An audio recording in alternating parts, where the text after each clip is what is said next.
Hello and good evening all of you. Please confirm if the audio video is clear to you. You can put down your response on the live chat. Once you confirm to me, I will start with the session for today.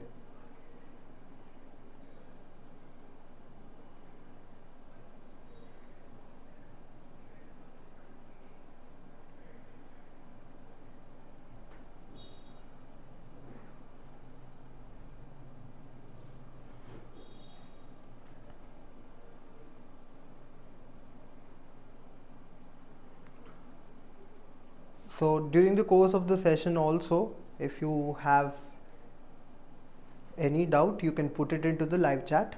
I will try to respond, but if I'm not responding during the course of the session, I will for sure take your doubts, take your questions towards the end of the session. So you can drop down your message and you can wait. Towards the end, we will have a discussion on the doubts which you're having.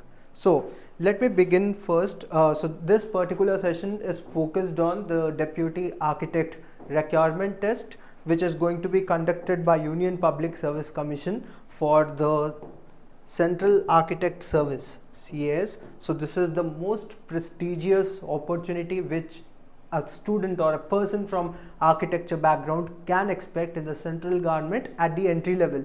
This is the topmost entry level job for architects. It is a level 10 job, and there are a good number of openings. There are a total of 53 openings for this particular position. So in this particular session, we will look into the details of this exam, but the main focus of the session for today is a demo session. So it is not only an introductory session for the post, but it is mainly for the demo session. That is basically a trial class. We'll take a small part of the syllabus for this UPSC, and we'll also learn the concepts, and also we will solve some past UPSC questions of this particular deputy architect, because many students have this doubt: what type of questions are asked, what are the important topics for this examination, what are the areas you should focus on. So these inputs you will get during the course of this session. So let me first introduce you to the introduction of this particular session for today. It will be approximately 1 hour long session. So try to look into the points or listen to the points which we are discussing in detail. If you have any doubts, you can put your doubts always into the chat.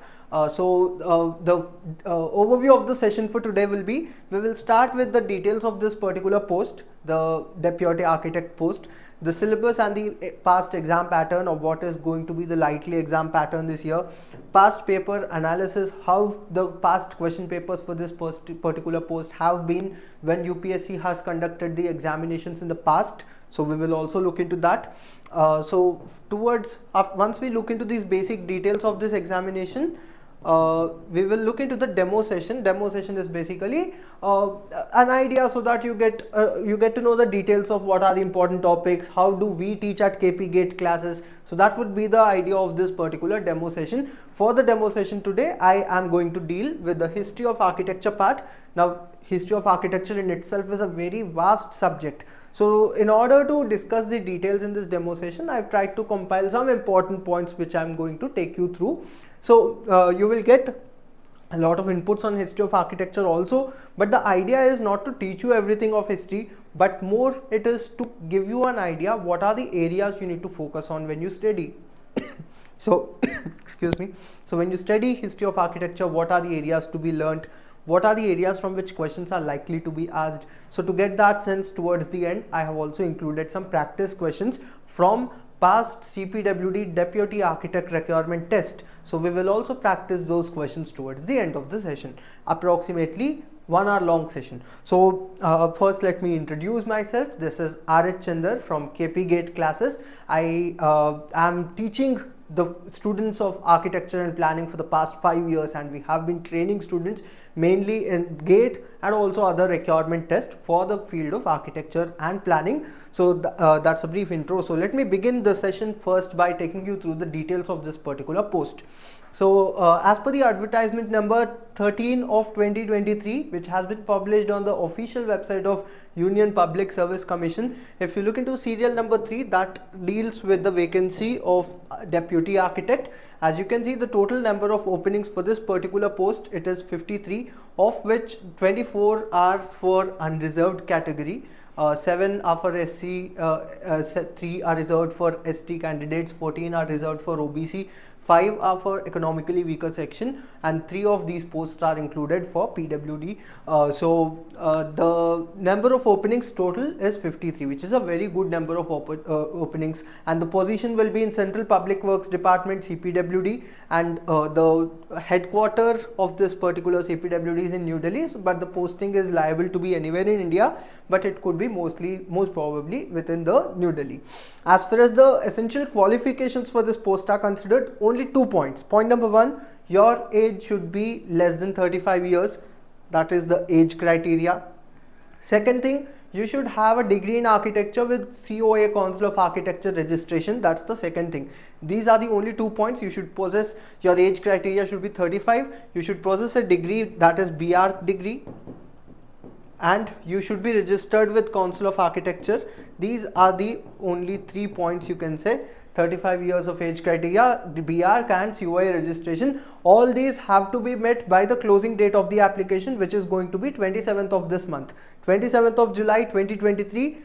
By that particular, so that's the crucial date. By that date, you should be less than 35 years of age, with a BR degree. Not only result published, you should have the degree, and you should also have COA registration number, which is a valid registration.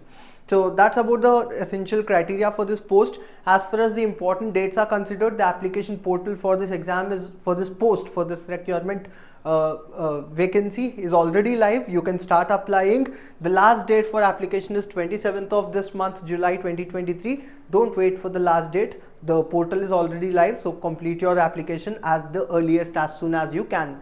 And the application has to be printed by 28th. You have to take a printout of it for your future reference. When they call for you for the interview, you should have it for your reference. The selection procedure is going to be through interview mainly, but in order to shortlist, because there are a good number of openings and a lot of people, so the age limit is 35, so approximately the eligible candidates are more than 1 lakh at this point of time who are registered with COA and less than 35. So that's a very huge number of applicants. Of that 1 lakh, probably even if 10% are appearing for the vacancy, it is going to be a highly competitive one. So when there are large number of applications, UPSC will be conducting a test. So as per the official notification at this point of time, the exam date, exam syllabus, exam pattern have not been mentioned. Never UPSC, when it releases the admission in recent times, they do not give you the details of the exam right away. The procedure, selection procedure will be through interview, but an exam will be conducted. So it is written, there will be shortlisting criteria, of which exam also is a point. Exam can be conducted, based on which they will shortlist you for the interview. The weightage is going to be 75% for the examination. So the weightage is generally 75% weightage is given for the score in the exam, 25% weightage is given, 75% weightage is for the examination score, 25% weightage is for the interview.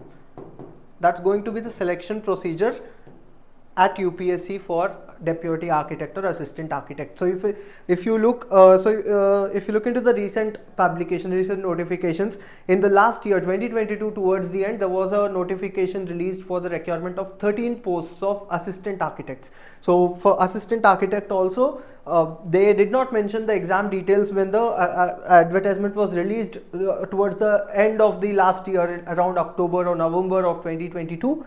The advertisement was released, and the exam date was recently published. The exam is going to be for Assistant Architect. The exam is next month. So for Deputy Architect also, we can expect an exam to be conducted probably within 3 to 4 months approximately, but it can be slightly larger than that also. But exam is going to be conducted, that you should consider. It is very highly likely that exam will be conducted. Because of high number of openings and competitiveness. Just like architectural assistant, the assistant architect post also, they are conducting an exam next month itself. So based on that pattern, we can expect, and they have not changed the exam pattern and syllabus. So even in CPWD 2015 requirement, 2016 requirement, they have followed an exam pattern with 300 marks. The same exam pattern is going to be the exam for assistant architect next month also. So the same pattern is likely to be followed for Deputy Architect as well. Whatever exam pattern is going to be, the core areas of the syllabus are going to be the same. So let me briefly talk about the exam pattern. So the likely exam, why am I saying likely? because at this point of time we don't have an official date yet. But we should start preparing beforehand because of the vast syllabus, and once the date of the exam is out, you will not have much time. Like for assistant architect, the release of the exam date happened just 1 week ago, and the exam is going to be on 19th of August next month. So you will not even have 1 month of time to prepare once the exam date is out. So you should start preparing right away beforehand itself, so that whenever the exam date is out, you are already prepared and you just have to revise your concepts. That should be your strategy, because it is going to be a highly prestigious opportunity in Central Public Works Department. As far as exam pattern, likely exam pattern is considered based on past patterns and also the assistant architect pattern for the next month. It is going to be an exam for 300 marks. If you are able to score around 180, you can be amongst the toppers for this examination. Last time in 2015-2016, around 160 to 180, around 180 was the toppers score, around 3 out of 300 marks. So if you're able to score that 180, you can be assured. Obviously, it depends on a lot of parameters like competitiveness, exam standard and all these. But yeah, 300 marks is the exam, and it is going to be a 2-hour long examination. And you will have a total of 120 questions. All the questions will be of equal weightage, that is 2.5 marks. Each question will have 2.5 marks weightage, and it's a 2-hour examination with 120 questions. Total weightage is 300 marks, and all the questions will be of multiple choice type. What is multiple choice type question? You will have 4 options, of which one option is going to be correct. If you select an incorrect answer, you will lose 1/3 of the mark, minus 1/3 of the weightage of the mark, minus 1/3 negative marking, to avoid any guesswork. So if you are taking a guess and writing random answers, you will score a lot of negative mark. That is 1/3 of the weightage of the question is going to be negative marking. That's about the exam pattern. As far as the official syllabus for the post of UPSC is considered, the syllabus includes these 20 points ranging from architectural design, basics of design, computer application, climatology, theory of architecture, acoustics, contemporary architecture, even estimation and costing, landscape architecture, construction management. So you have all these: housing, conservation, urban design, even urban planning, basics of planning like physical planning. All these are included in the syllabus. Now we at KP Gate classes have developed a code structure which will cover the entire syllabus. Now these points, these 20 points, this is just a reference. It comprises of the following broad areas. So only the broad areas have been mentioned, but questions can be asked even from topics which are not mentioned here. Questions can be asked from topics which are even remotely related to these topics listed down over here. History of architecture is also going to be an important topic. That's the reason I have selected that for today's demo session or trial session as well.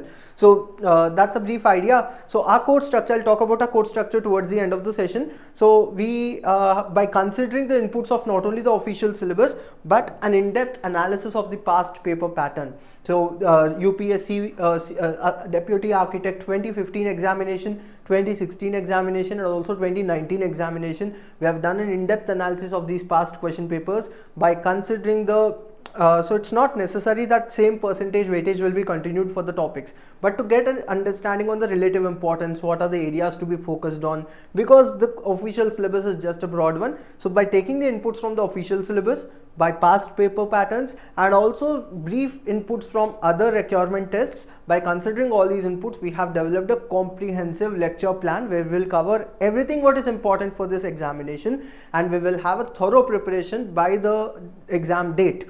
The date is not yet out, as I told you. Once the date is out, you should be in a position to just revise. That's our target. So learn everything, revise after the release of the date. That should be your target for this examination. So if you look into the 2015 question paper, majority of the questions, in fact 22% of the questions are from just these two topics, which are related topics again.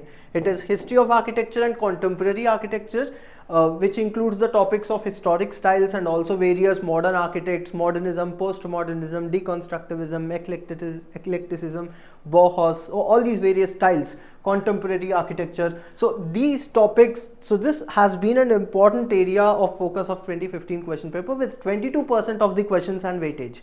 Other topics of importance included the subjects like basics of structures, where the questions were skewed towards earthquake design. Major focus was under the structures topic. Focus was mainly on earthquake design. majority of the question paper will be theoretical based.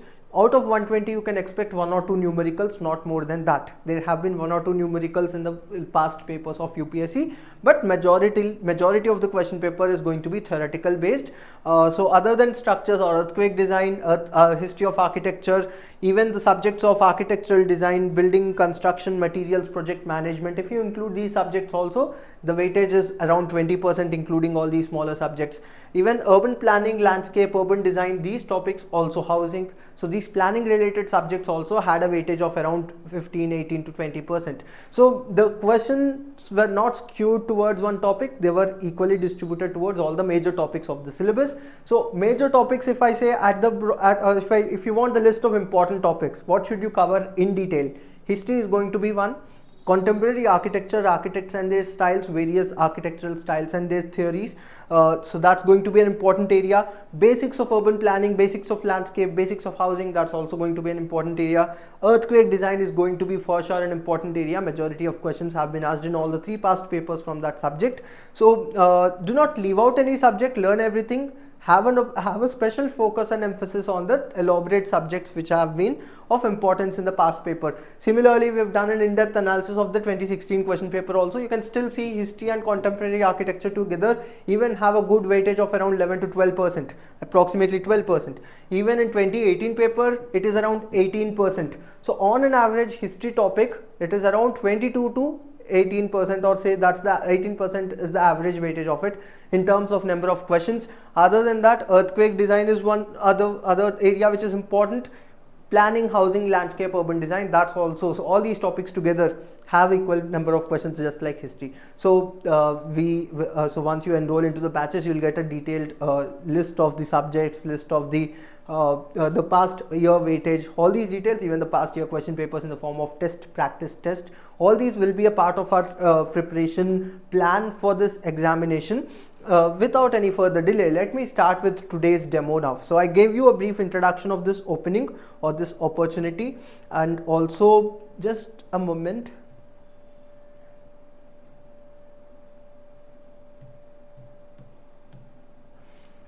So I gave you a brief idea with respect to the opportunity which you're having in Central Architect Service, which is going to be a requirement procedure, and it is expected that this exam will be conducted approximately around 3 to 4 months from now, not more than that. That is what we are targeting, and accordingly we have developed a plan for the preparation. So in this particular session, trial session or demo session for today, I am going to teach you the topic of history of architecture. So that's going to be a topic for focus for today for the next 40 minutes or so, because the last 5 minutes I want to also focus on the practice part. We are going to practice some past questions from the UPSC examination as well. So history of architecture.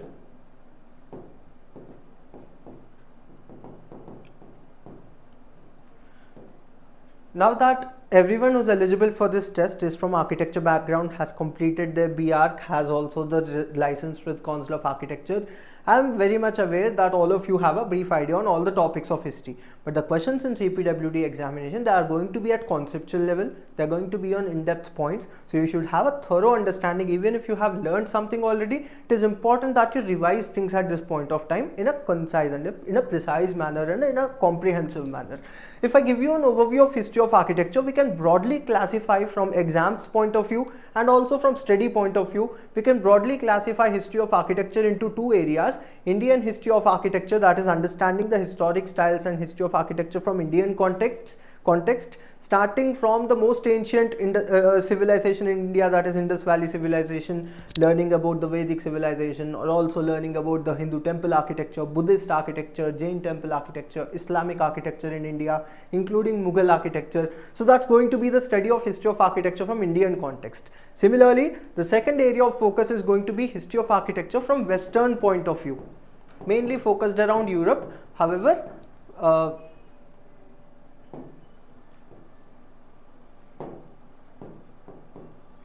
under Western history of architecture, the focus is the evolution of architecture right away from Mesopotamian times, Egyptian. So it's not essentially only focused on Europe. So we also will be looking into the West Asiatic architecture, which is basically around Iran and Iraq region, Egyptian architecture, which is in northeastern Africa. So we are going to focus on various continents, but it is west of India. That's the reason I'm categorizing this area as Western history of architecture.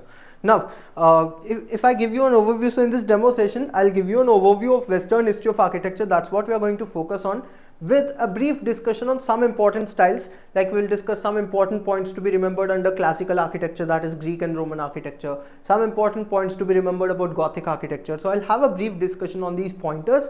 So it is going to be a revision also for you, and most importantly, I told you the motive of this session is to make you understand how we at KP Gate classes are going to teach you the subject. But more important that is to give you a sense of idea of what type of questions are asked from each and every subject. So history in itself, in our class plan, history, Western history of architecture itself, we are going to focus on that part probably around 12 to 14 hours.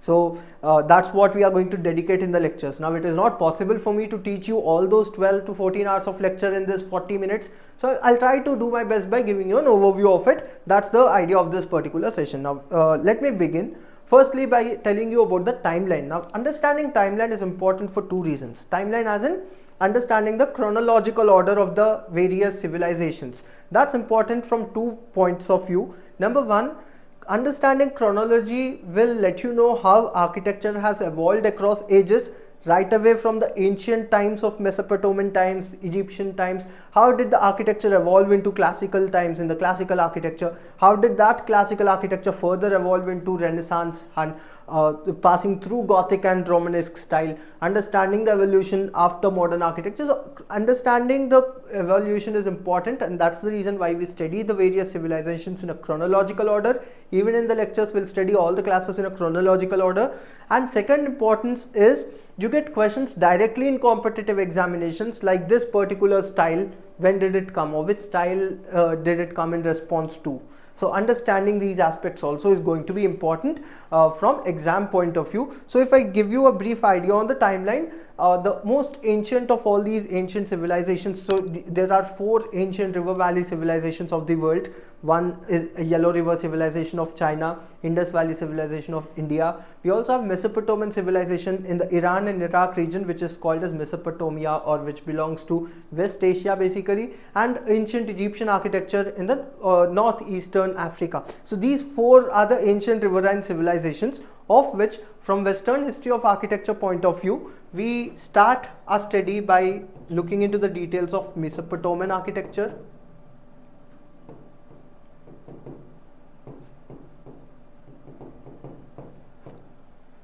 That's number one. So I'll try to give you a brief idea on all these pointers, 1 or 2 important points on all of these. So if I just give you the list of evolution, we start with Mesopotamian architecture, then comes Egyptian architecture around 3000 BCE, that is 3rd millennium before Common Era. After Egyptian architecture, the major civilization we are going to focus on is going to be the Greek architecture, the classical Greek architecture. So there are many minor civilizations like Mino and Mycenaean civilization, but the important civilizations which I'm going to focus on in this demo session is Mesopotamian, then Egyptian, then on 3rd we have Greek architecture, main focus on classical Greek architecture. The 4th one we have is Roman architecture. After Greek you have Roman. Post-Roman architecture, the focus moves towards Christian architectural styles or church architectural styles, because after the Roman Empire, Christianity is something which became a predominant governing factor for architecture throughout the West. So we start under church architecture, we have early Christian architecture, Roman Byzantine architecture, then we have Romanesque architecture as well, then Gothic. So that's the order. So if I just give you a brief idea on timeline, Mesopotamian, then Egyptian civilization, Egyptian architecture we are going to focus on. Number 3, we will be looking into the details of the Greek architecture. 4, we'll be looking into the details of Roman civilization, Roman architecture. After Roman architecture, as I told you, we will be having various church architectural styles. Under this church architectural styles, there are various sub-styles, starting with number 1, early Christian architecture. Second one, Byzantine architecture. So it is all in the order of chronology, and the third one after Byzantine architecture is going to be Romanesque architecture of the Middle Ages. Then we have Gothic architecture, and the rebirth of classical styles, that is Renaissance,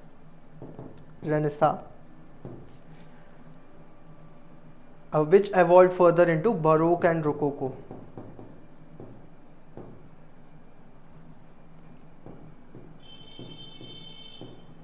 Baroque and Rococo style. So that's an overview of the timeline, starting from Mesopotamian, Egyptian, Greek, Roman, church architectural styles. We have early Christian, Byzantine, Romanesque, Gothic, Renaissance, and Baroque and Rococo. That's an overview of these styles which we are going to focus on briefly under Western history of architecture. Now let me briefly discuss about some important points of each of these, starting with Mesopotamian architecture number 1.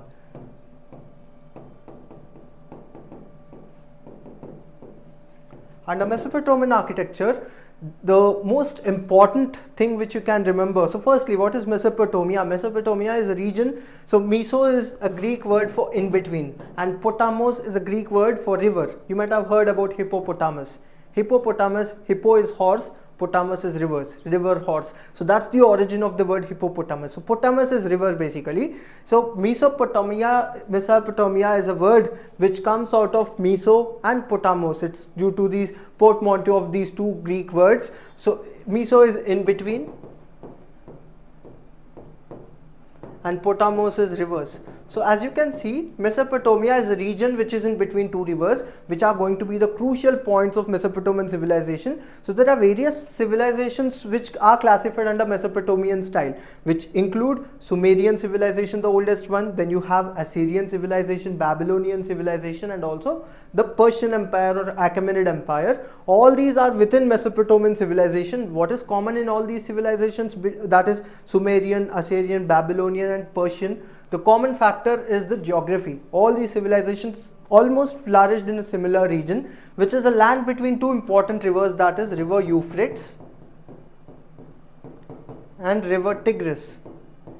In fact, if you know the most famous structures, the Hanging Gardens of Babylon, those were constructed along the floodplains of river Euphrates.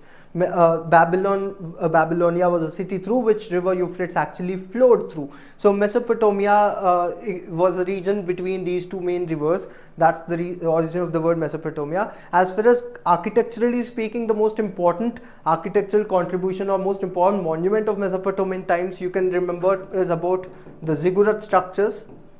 Questions in UPSC are also asked on the purpose of structures. Like once question was asked where they gave 4 different types of structures and asked of these 4 structures which was used as a tomb structure. Like for example, pyramid was used as a tomb structure. Ziggurat, it was not a tomb structure, it was a temple structure. So understanding the functionality of ancient structures, that also is asked in the form of questions in the exam. So the most important architectural contribution or structure you can think about from Mesopotamian times is ziggurat. Ziggurats were huge platforms. So these were constructed with buttressed walls. These were constructed as series of diminishing platforms. So ziggurats were constructed essentially as series of diminishing platforms this way, with a temple structure on the top. So that's what ziggurat is about. So series of diminishing platforms with the temple on the top. Access was provided using staircase and ramps. That was also an important component within ziggurat. So that's a brief idea. Ziggurat was the important structure. Construction material based questions can be asked. Mesopotamian times, the construction material was majorly clay. Clay was used in various innovative ways. In the early civilizations, normal sun-dried bricks and burnt clay bricks were used. Moving further in Babylonian and Assyrian times, glazed bricks and colorful bricks were also used. So brick was the major material because geography of this region is in such a way that you do not have a lot of timber or forests in that region. There is no availability of major deposits of natural rock formations. So clay was always an important material in Mesopotamian times. So that's a brief overview on the Mesopotamian civilization. If you look into the Egyptian civilization, you all probably know about pyramids, but pyramids were not the only type of tombs in ancient Egypt. So in ancient Egyptian civilization, which dates back to around 3000 before Common Era, this particular civilization, the main construction material was not only brick but also various types of stone like limestone and sandstone were used in this civilization. Even granite was used in some cases, like in the case of the relieving blocks or relieving chambers above the king's chamber in the Great Pyramid of Giza. That was made out of black granite. So granite was also used as a construction material in Egyptian civilization. However, as far as important architectural structures, if you're speaking about from Egyptian architecture point of view, ancient Egyptian architecture, temples and tombs were the two major types of structures which were constructed here. Ancient Egyptian temples, ancient Egyptian tombs. Now tombs were of various types. Mostly people know about pyramids, but the ancient Egyptian tombs started from in the form of mastabas. Mastabas later on evolved into various forms of pyramids. So within pyramids there are various types. You have stepped pyramids, bent pyramids, and also sloped pyramids with uniform slope.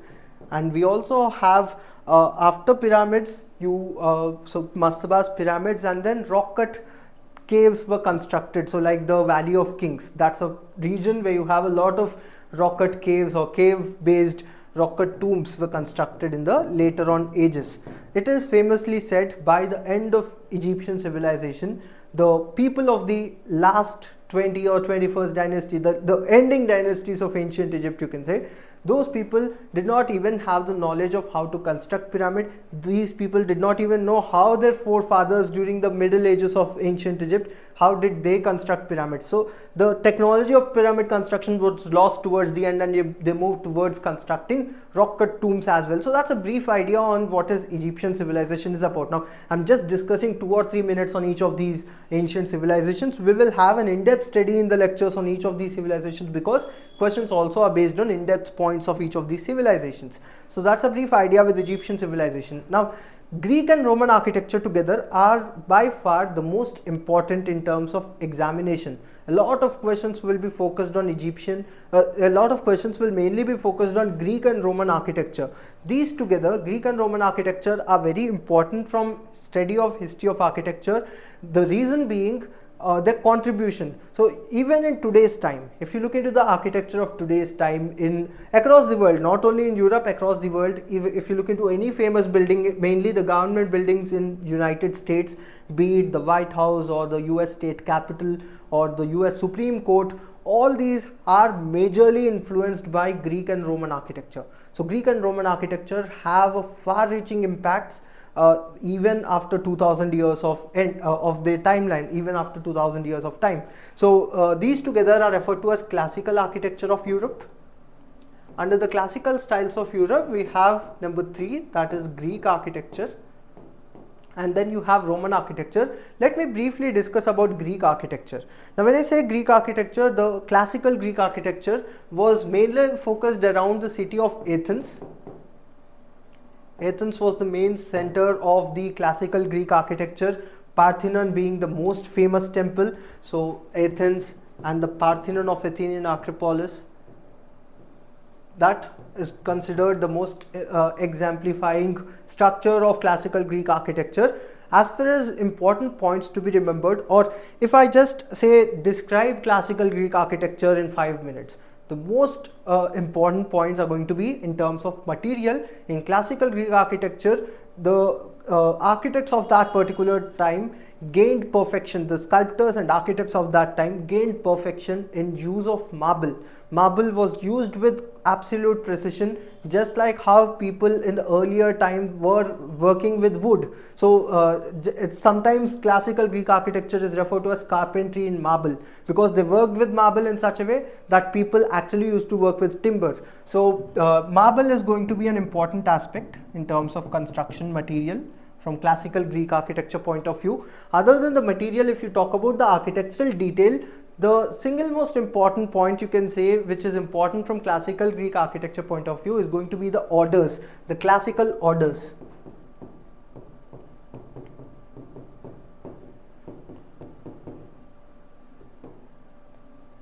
The 3 types of classical orders which were important from Greek architecture point of view, that is Doric, Ionic and Corinthian. Now classification of the classical Greek orders or classical Greek columns, mainly column design, because see, classical Greek orders can be mainly distinguished from the column design. So it's not necessary, orders doesn't relate to only the design vocabulary of column, it relates to the overall design of the Greek temple, but it is clearly evident and visible in the terms of column design. Now this classification into Doric, Ionic and Corinthian, it is not something which we people in modern times do. It is something which architect Vitruvius, who was a Roman architect, who has written a book called as 10 books on architecture, that's the English translation to which. He wrote a book by name De Architectura, which is almost a 2000-year-old book, and that is considered to be the best book in terms of description of classical architecture.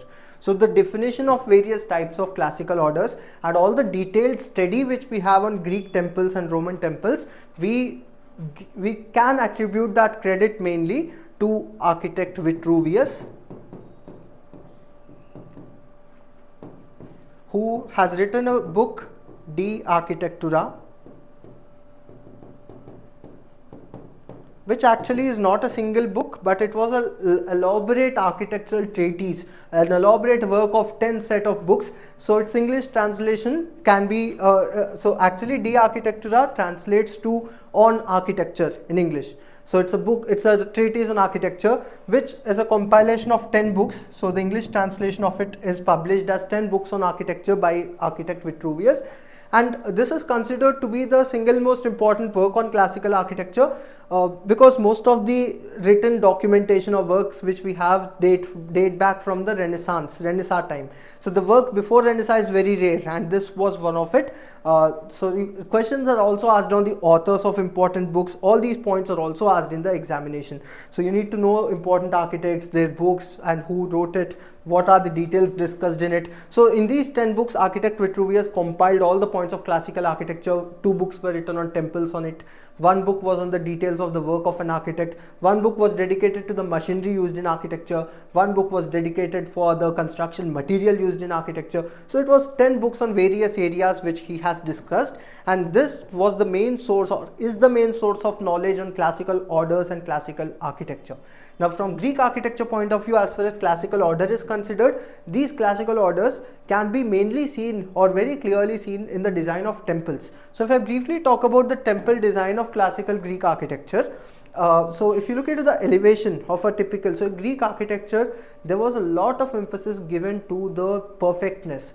The architects of classical Greek architecture considered their buildings not only as a functional spaces, but as pieces of art. They gave absolute importance to the proportions. Specific ratios like golden proportion were used in the design of buildings. If you look into the design of a temple, broadly speaking, I'm not going into the in-depth parts of it, but broadly speaking, a typical Greek temple, classical Greek temple, if you look into the parts of classical Greek temple, which also a very important area from competitive exams point of view, the terminology related to parts, you will at least get 1 question from this part directly, and that has been the trend in all the past question papers of CPWD, all the past examinations of ISRO, all the past examination of any requirement test in which architecture or history of architecture is part of a syllabus. So if I talk about the classical Greek temple and its brief parts, not in detail, a typical temple has a base platform, that is the plinth, which is referred to as crepidoma. Crepidoma of a temple is comprised of typically 3 steps.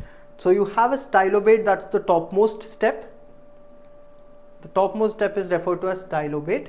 Then you have stereobate, which are the next 2 steps. So there are a 3-stepped plinth was typically seen in the Greek temples, which is crepidoma.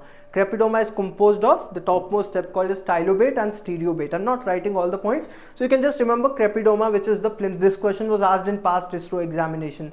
So in ISRO architect scientist requirement test, they have asked this question. The plinth of a classical Greek temple is called as. So crepidoma. Above the crepidoma, you will have the columns, the orders. So the order can be Doric order, Corinthian order. So typically these columns are wider at the bottom. As you move towards the top, they become narrower. That is due to entasis. So in classical Greek orders, entasis was provided. Entasis is nothing but a bulge in the column base. Bulge at column base was referred to as entasis. This was provided as a means of optical correction in classical Greek architecture. Now above the columns you have a horizontal band of 3 elements actually, which is referred to, so this horizontal part, the horizontal part of the temple on top of the columns, that's referred to as entablature. So entablature is composed of architrave, the frieze, so and also the cornice. There are 3 parts within entablature. Architrave is a beam which runs on top of the columns in the elevation. Above that you have the frieze, which is an ornamental band. Above that you have a cornice, which is a molded band. So there are 3 bands within entablature. Questions in competitive examinations have been asked on the parts of entablature also. So they go into that level of detail when parts are asked. On top of the entablature you have a triangular part. So this triangular portion is referred to as pediment. So broadly speaking, a classical Greek temple in terms of its elevation has a plinth called as crepidoma, the classical orders, that is the columns, Doric, Ionic or Corinthian. There are 3 types of columns. Doric, Ionic and Corinthian columns were seen in classical Greek architecture. These were the 3 types of classical orders. Above that you have the entablature, which has a beam, which has an ornamental band and a molded band. Above that you have a pediment. So these are the typical parts in terms of elevation of a typical Greek temple. In terms of plan, if you see, you have pronaos, you have cella, you have adaiton, you have obistodomus. So there are terms related to the plan also. So we will study all these in detail in the detailed lecture. To give you an overview, these are the typical parts of a typical Greek temple elevation. Now the most important and striking feature which you can see, so in any style you have a common string which ties everything together. Like if you talk about Egyptian architecture, the common string which ties everything together is probably the hieroglyphics, the pictographic writing system of ancient Egypt, which is seen almost on every tomb and every temple of ancient Egypt. That's a common tying factor. So if you talk about the common tying factor, probably in Hindu temples, probably it would be the geometry of it, the actual planning of it, and also use of those temple towers. In the north you have the shikharas, in the south you have the vimanas. So you have different, you have a common tying factor, that's the temple tower in Hindu temples. So similar common tying factor if you talk about in classical Greek architecture, other than the perfection in ornamentation and marble, the common tying factor is going to be the columns. Columns were mainly of these 3 orders, Doric, Ionic and Corinthian. If I briefly explain you about Doric, Ionic and Corinthian in very brief. So Doric column, so these descriptions are not mine, these description of Doric, Ionic and Corinthian was documented by architect Vitruvius in his book De Architectura. He described Doric columns to be of masculine nature. So architect Vitruvius described Doric columns as masculine columns because of their bulkiness. These were the bulkiest of all the columns and they were very simple in design. Doric columns, if you talk about its features, so they had a shaft and a circular disc with a stone slab on the top. So that was the design of it. There is no ornamentation other than that. You have the vertical grooves which are called as flutes, but there was no base of the column at the bottom. No base was provided in Doric order. No base. Fluted shaft. Flutes are basically those vertical grooves. Fluted shaft was provided. And on the top, this is called as the capital of the column. The column capital in Doric order also was very simple. Capital had a circular disc which is called as echinus and a square slab which is called as abacus. Echinus and abacus together formed the capital of a Doric column. As far as its bulkiness is considered, I told you it was the bulkiest of all. The height of a Doric column was described to have approximately 6.5 to 7 times the base diameter. It was around 7 times the base diameter. That's the total height of the column. So the proportions in Greek temples were typically based on the base diameter of the column. Why are we specifying base diameter? Because the diameter of the column is not uniform. It is wider at the base, it becomes narrower as we move towards the top because of entasis. So 7 times base diameter was the proportion of a Doric column. As far as Ionic column is considered, the difference between Doric and Ionic comes in terms of the bulkiness and also in terms of ornamentation. In terms of ornamentation, so Ionic columns were described by architect Vitruvius as feminine columns. They had a base was provided in these columns. They had a fluted shaft. The capital was designed using volutes. Volutes were provided in the capital. What are volutes now? Volutes are spiral elements which were provided or seen in the ionic columns capital. So these spiral elements were provided. So if you look into the ionic columns capital, it had spiral elements which were called as volutes. So that was a typical design of ionic order column. As far as its proportion, the height of a typical ionic order column can be described to be something which has 9 times the base diameter. In some sources it is written as 8 times the base diameter, but if you look into the standard books like Sir Bannister Fletcher's History of Architecture book, it is described to have 9 times the base diameter. 9 times the base diameter of the column. That was the proportion for height of an ionic column. As far as Corinthian column is considered, this was the most ornate of all. Most ornate as in most elaborately designed one among all the types of Corinthian columns. It was designed using acanthus leaves, and its proportion, the height of it was approximately 10 times the base diameter. So that was the proportion of Doric, Ionic and Corinthian columns in the classical Greek architecture. 7 times, 9 times and 10 times the base diameter was the height of these columns in classical Greek architecture. So that was a Greek detail on classical Greek architecture in a nutshell. Material is marble, important structures focused on temple architecture, parts of a temple, types of the classical order columns. These are some important areas which I briefly discussed. However, we will need an in-depth study. Classical Greek architecture itself is going to be a topic of 2 to 2.5 hours long lecture. So we will study it in detail in the lectures. If we move on towards Roman architecture, Roman architecture, important contributions. There were 2 important revolutions which happened in architecture. 2 important something which was done for the first time, you can say. Not necessarily in terms of it doesn't mean it was never done before. It just means Romans popularized these. Romans popularized 2 important things: use of concrete. Concrete was the most important material in the imperial style of the Roman Empire, and also the construction technique using arch, dome and vault. So before Roman architecture, that is in Greek architecture, the focus of design was based on post and lintel construction.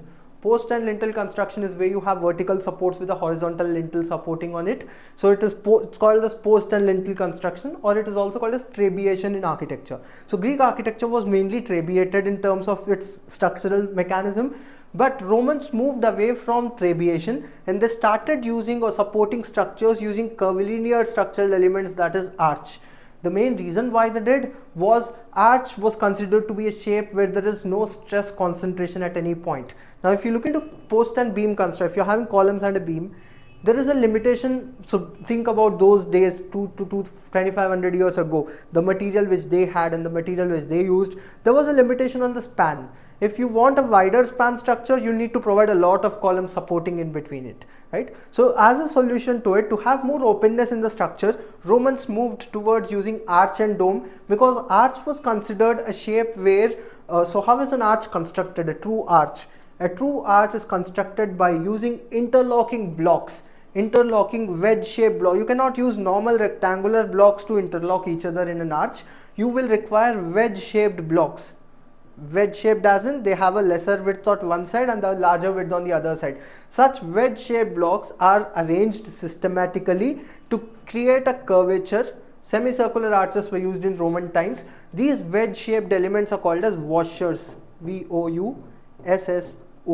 Washers were used as the wedge-shaped elements which interlock each other to create an arch. So that was the technique used by Romans. They used interlocking blocks to create arches, and they replaced the normal beams with arches. They replaced normal flat roofs. Typically Greeks used timber trusses and used roofing elements on top of it, but Romans started using dome, vault as a roofing element.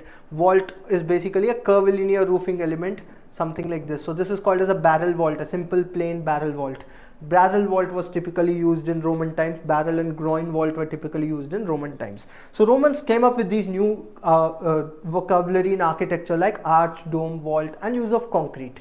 Important Roman structures include the aqueducts, the Roman public baths, the amphitheaters like the Roman Colosseum, and also the Roman temples like Pantheon, the most famous Roman temple. So so that's a brief idea on the Roman architecture part. Now after Roman architecture, we have the church architectural styles. Church architectural styles started with early Christian architecture. Then there was Byzantine architecture, which was mainly focused around the city of Istanbul, present day Istanbul. It was then called as Constantinople, where it was the architecture was more towards centralized orientation. So if you look into the church plans, there are various types of church plans. Early Christian churches were mostly elongated in layout, with an overlapping transept, giving it a cross form. Cross always was of significance in Christianity. So churches were generally laid out with Latin cross plan. This is called as a Latin cross. Churches were laid out generally as a Latin cross plan originally in early Christian architecture. Moving towards Byzantine architecture, church layout became more towards centralized orientation. If you look into Hagia Sophia, which was the most important Byzantine church, that was laid out as a centralized church. So it was not linear like this. It was more towards centralized in terms of organization of spaces. Then came Romanesque architecture after Byzantine. Romanesque architecture was the first major church architectural style which prevailed throughout Europe, right away from the south till the north, including till Germany, England. All the countries of Europe had Romanesque style of church architecture during the medieval times. So Romanesque style was given that name because of its close resemblance and use of Roman elements, mainly semicircular arch. Use of semicircular arch was the identity of Romanesque architecture or the Romanesque style of church architecture, which closely relates to the Roman semicircular arch. That's the reason it got its name Romanesque architecture, Roman-like architecture. Romanesque architecture was later replaced by Gothic style of churches. Gothic style of churches, I hope you know, during the Gothic time, the church architectural style moved away from semicircular Roman arch. They moved away from semicircular Roman arch towards pointed arch, which is called as a lancet arch or an equilateral. There are different types of pointed arch, but in Gothic style mainly equilateral arch was used. So if you join the 3 points of it, you will get an equilateral triangle. That's how it's called as an equilateral arch. So Gothic architecture was something where the semicircular arches were replaced by Gothic arches. So Gothic architecture can be actually described as architectures with skin and bones.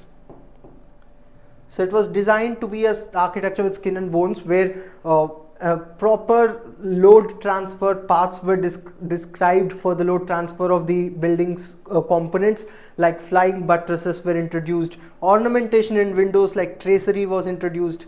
Tracery was ornamentation on windows, ornamental bands on windows. So these were introduced during Gothic times. Circular windows called as rose windows were introduced as an ornament. So there was a lot of focus on the ornamentation during Gothic times, and you see in Gothic churches. So in the lectures we will study in detail why did they move towards pointed arch. It was basically because it worked for their structural design, and most importantly Gothic architecture was light filled architecture. If you look into the interior of a Gothic church, you see an abundance of light in it. So that was an important feature of Gothic architecture, abundance of light. How was that possible? By using flying buttresses, by using pointed arches, by using ribbed vault. There are quadripartite and sexpartite ribbed vault. So using these elements, ribbed vault, pointed arch, rose windows with ornamental bands like tracery, these were the important features of Gothic architecture which gave light filled interiors to them. So that's a brief idea of how architecture evolved during the Western history of architecture. This later on evolved into Renaissance. I hope you all know about Renaissance, Michelangelo and his work on St. Peter's Basilica. St. Peter's Basilica is considered to be the epitome, the best example of Renaissance. So in Renaissance you have again classical elements. Renaissance is very closely related to Greek and Roman architecture. You see use of domes, you see use of classical order columns like Doric, Ionic, Corinthian. In fact, Romans came up with the composite order and also a Tuscan order. Those were also seen in Renaissance.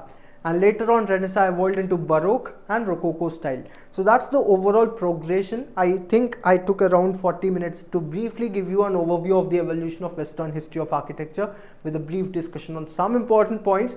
However, this part itself is going to be, as I told you, an elaborate lecture for approximately 12-hour long series. So we will study all these aspects in detail. As I told you, just having an overall idea of all of the points which we discussed now, that's not going to be sufficient for your examination for UPSC Deputy Architect. You'll get questions on in-depth aspects. So let us get a sense of what type of questions have been asked in the past. Right, I'll show you some questions. Try to give me your answer in the chat. We will discuss the answers as well if you are able to do it correctly or not. But before that, history is just one subject. It's UPSC Deputy Architect exam is not all focused only on history. There are a lot of subjects which you should study. So this is a class plan. I told you the inputs for it based on the past exam pattern, based on the official syllabus, based on the inputs from similar other competitive examinations. We have developed an in-depth, elaborate class plan with 21 different subjects, which covers all which is part of the official syllabus and past exam pattern, ranging from history of architecture, contemporary architecture, architectural design, building materials construction, estimation, valuation, water supply, lighting, acoustics, even landscape, urban design, urban planning. All these are the subjects which we are going to cover. Corresponding to these subjects, you have a set of 5 books which you will get for your self-study. One book for history of architecture, design and graphics. Book number 2 for building materials, construction and structures. You have a book for building services and infrastructure, environmental studies, and similarly urban design, landscape and housing. So this is a set of 5 books, study material, which you will get when you enroll into the classes. So it's not only about classes, best compiled material with set of 5 hard copy books which covers the entire syllabus will be delivered to you for your self-study also. So you can refer to these books and cover the entire syllabus under your self-study part. So you will be in the, when you enroll into the classes, to enroll into the batch, a link is given in the description of this particular video. You can click on that link to get to know the details of the batch, details of the course fee, details of the structure, sample study material. All of these are available on that link. Check the link of the description of this video. The resources which you will get include live online classes. Once the classes are done, you will get the recorded backup of all those lectures till the exam, whenever the exam date is going to be. All the lectures will be provided with the recorded backup. You will also have access to the test series, which includes 2000 plus practice questions covering the entire syllabus and all the topics. Test series will include mock test. Mock test is basically a test with 120 questions. Just a replica of the actual examination, 120 questions, 2 hours. That's going to be mock test. You also have section wise or topic wise test. So once you learn a subject from the class, from your study material, you can practice the tests of that particular subject. So you'll get a in-depth elaborate test series with 2000 approximate number of questions. And also, as I told you, you will get a set of 5 books of study material. General aptitude has not been a part of syllabus in the past or also in the upcoming assistant architect examination of CPWD. But if that by chance will be included in the UPSC syllabus moving ahead, we will also provide you a book and lecture series for that. But generally it is not a part of the syllabus, so you will have 5 books with the lectures for all the 21 subjects which I have listed. Let's practice some questions towards the end and let's end the session with that. If you have any doubts, you can put it into the chat. The first one, the term pediment refers to, I talked about the parts of a Greek temple, right? So roof of a Greek temple, so you see the confusing options also. They gave an option, roof of the building of, roof is basically the roofing element. Is pediment roofing? Or let us see the other option, decorative element placed above the horizontal structures associated with classical European architecture. So they're talking about a decorative element placed on the horizontal bands. So this is a more appropriate explanation on what is pediment. Large public space is not obviously an option. Structural element to distribute the dead load of the building to the foundation, obviously no. Option B is the correct answer for pediment. Roof of a Greek temple, roofing element, that altogether is a difference. Pediment is not the roof. Pediment is the triangular part which you see in the elevation of a Greek temple. Moving further, which of the following classical orders provide column shaft height of 7 times the base diameter, 7 times the diameter? It is Doric order. B is the correct answer for this. Doric order has 7 times the base diameter, Ionic column has 9 times the base diameter, Corinthian column has 10 times the base diameter. In some books it's also written as 8 to 9, so 8 to 9 or 9 to 10. So the order in which the slenderness increases is Doric, Ionic and then Corinthian. That's the order which you can remember. Moving further, the famous treatise De Architectura of Classical Architecture is written by, I've discussed this also during the course of the lecture. It is architect Vitruvius, Marcus Vitruvius Pollio, who was a Roman architect. That's the answer for De Architectura, 10 books on architecture. Arches are constructed with radiating wedge-shaped blocks of stones or bricks called dash. Washers, springers, abutment, soffit. All the four are actually parts of an arch. So when we study arch in the class, we will also study in detail the parts of the arch as well. So this is the correct answer. For this particular question, it is washers. The radiating blocks, wedge-shaped blocks are called as washers. Springers are basically the last washers, the endmost. So if you have an arch, the last two washers over here, these are called as springers. Abutment is basically abutment in English is besides. So the courses which run beside the arch, which hold it, this part is called as an abutment of an arch. Soffit is basically the bottom surface, the intradose. Soffit is also called as intradose of an arch. Intradose or soffit is the underlining, the inner surface of the arch is called as intradose or soffit. So washers is the answer for this question. Pointed arch, sexpetite, vaulting and flying buttress were techniques to span huge spaces and handle the thrust in, transfer the load in. I told you about the skin and bones architecture, that is Gothic architecture. So these are the elements seen in Gothic style. So this is a question related to modernism. I thought I'll spend some time on discussing modern architecture also, but I think I stopped it with Gothic architecture. So you can study about it. So if you want to tell me the answer, considering the statements less is more, less is more, form follows function, ornament and crime. You see, architects and the works, their ideologies, these are asked in the examination. Ornament and crime, ornamentation and crime was a ideology given by architect Adolf Loos. He wrote an essay by name Ornament and Crime, where he described ornamentation as a crime and simplicity should be the ideology of buildings. So that's basically an underlying principle of modernism. So 4 is the correct option. It is a principle of modernism. Form follows function. This ideology was given by the father of American modernism, that is Louis Sullivan, who gave this ideology form follows function, who heavily inspired the works of famous architect, that is F.L. Wright as well. Less is more, this also was the ideology corresponding to modernism. So 2, 3 and 4, less is more was given by Ludwig Mies van der Rohe. Ludwig Mies van der Rohe gave the idea of less is more. So these 3 are the ideologies of modernism. So 2, 3 and 4 would be the answer, C. However, less is more was a concept given by Robert Venturi, which is the principle for postmodernism, which came later on, right? So you can also know the answer for this. Ornamental work of branch-like lines in the upper part of Gothic windows is called as tracery. I told you about the ornamentation of Gothic windows. Now there are some statements given. Such lengthy questions become important when there's a time constraint. Exam 120 minutes, 120 questions, it's 1 minute per question. Reading such elaborate question, answering that, it becomes important in the examination. So they are asking about the correct statements. Semicircular arch was the hallmark of Romanesque style, that is true. Semicircular Roman arch became a principle for Romanesque architecture. Gothic style of architecture is characterized by pointed arch and groin vault and tracery. Absolutely yes, these are the features of Gothic architecture. Church of Notre Dame in Paris is an example for Renaissance. No, it is an example for Gothic style. It's a Gothic church. Emphasis during Rococo period was on interior application rather than exterior. That is true. Exteriors were simple, interiors were highly ornate in Rococo period. So 1, 2 and 4 are the correct options. So A is the answer for this question. So understanding the various styles, features, that is tested in the examination. So this was a brief discussion on some important questions from the past UPSC. All these are past UPSC Deputy Architect examination questions. I hope this gives you a sense of what type of questions are asked in the examination. That gives you a bit of perspective as to what you should study for this examination. For further guidance, you can get in touch with us.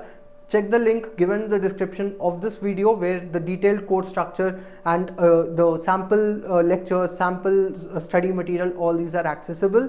So I hope it was clear for you on what we discussed, and I hope it gives you a sense of this examination. To enroll into our batches, get in touch with us at the earliest on the number given in the description of the video.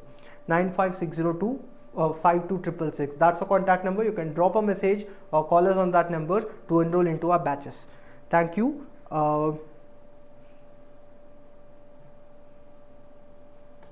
I hope that is all. If you have any further queries with respect to this examination, you can reach out to us on our WhatsApp number 9560252666. You can find that number in the description of the video. Thank you for attending this session.